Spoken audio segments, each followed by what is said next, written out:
So, get this. To prove the world's first major steel bridge wouldn't just collapse, its creator didn't turn to complex math or engineering diagrams. Nope. He relied on something way, way older. Something with, let's just say, a 6-ton reputation. Okay, so just put yourself in his shoes for a second. You're the engineer, right? You've just poured your entire life into this revolutionary structure. But the public? They're terrified. They think your masterpiece is basically a death trap. So what do? How on earth do you convince them it's safe? I mean, what kind of proof can possibly overcome that kind of deep, gut-level fear? Well, you could try to show them the numbers, right? All the stress tests, the physics behind it. But here's the thing, that's just not gonna work. Logic is a really terrible weapon when you're fighting pure emotion. You need something totally different. You go find the local circus. You borrow their biggest star and you prove your point, not with a slide rule, but with a pachyderm. Yeah, an elephant. I know it sounds completely absurd, but honestly, it's one of the most brilliant acts of public relations in the history of engineering. Seriously. All right, so let's jump back in time a bit. We're in St. Louis, Missouri. The year is 1874. This place is this bustling gateway to the American West, but it's got one big problem. It's sliced in two by the massive Mississippi River. And right at the center of all the city's hopes and all its fears is this huge new project. And that project was the Eads Bridge. Now, this thing was an absolute marvel for its time. It was designed by a guy named James Buchanan Eads. And get this, it wasn't just the first bridge to cross the Mississippi right there in St. Louis. It was the world's first major construction project to use alloy steel. Think about that. This was the absolute cutting edge of tech back then. It was like building something huge with a material nobody had ever really trusted on this scale before. So yeah, on paper, it was a masterpiece, but to everyday people, it just looked like this fragile, spindly metal web. And that right there is the real conflict of this story.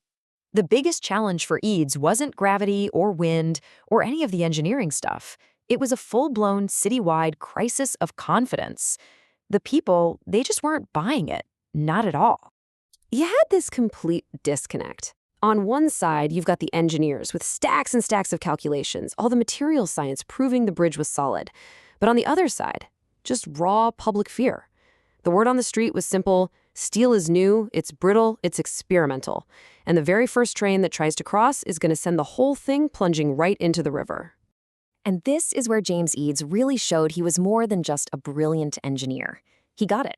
He understood you can't solve an emotional problem with a logical answer. He needed a symbol, something that could speak directly to people's gut feelings. And he found it in a pretty unexpected place. You see, he tapped into this popular piece of folklore. There was this old belief, and pretty much everyone knew it, that elephants have this kind of sixth sense for stability.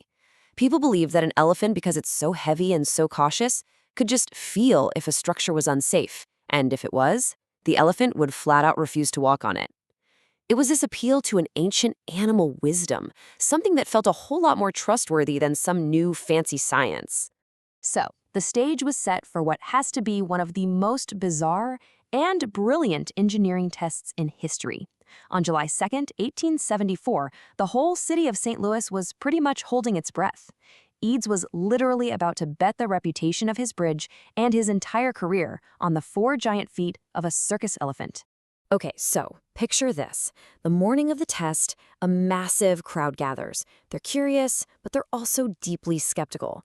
Then, in the afternoon, it's time. The star of a traveling circus, this huge, full-grown elephant, is led right up to the entrance of the bridge.